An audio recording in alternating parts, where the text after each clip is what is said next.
So the beauty behind marriage is it's one of the greatest gifts, in my opinion, on this side of eternity that we get the opportunity to experience.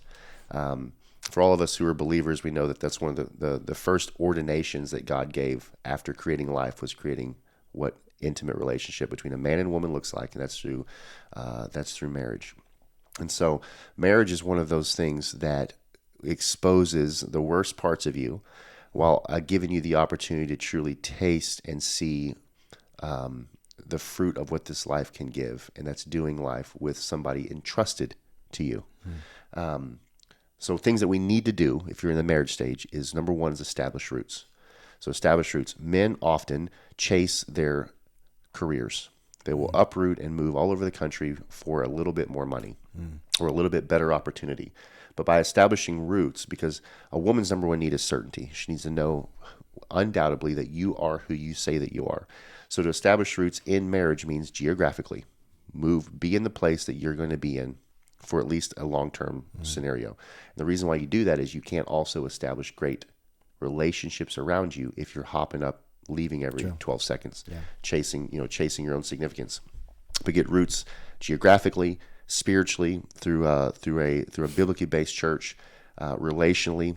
Give yourself the time to build actual male relationships and other couple relationships that you do life with. This isn't Facebook friendship. This is real life. And then also to establish roots for your own vocation. So financially, we have the ability to really grow in who we are in our financial impact by not hopping around all the time. There's a guy in my life that he's a great dude. He's good at a lot of things, but he often gets bored at what he does. And so every 2 years, he's doing something new. And shocking that he's always in financial stress. Always. Because he's always starting over. Sure. So gaining roots. My first big step of marriage.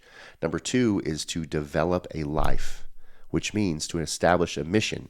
So you're no longer making decisions for just you. You're making decisions for a legacy. This is where legacy begins, right? As a man, is when we're tethered to a woman and we create a family. We also have to give direction for that family if we intend for it to ever make a positive impact in the kingdom and around the world.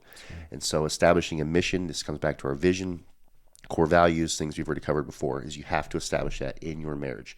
And then for men, getting tapped into masculine community, which we've talked about already in a previous stage, but not just staying. So you're just not around men until you find a woman, then you go off and then your woman's your woman and that's it. More than ever, married men need to be around strong men that are also married who make their marriage a priority. Because you have to be tapped in. And then we took a life in the previous stage, and a lot of us get the opportunity to create a life. One of the most memorable, emotional moments is watching my children come to life.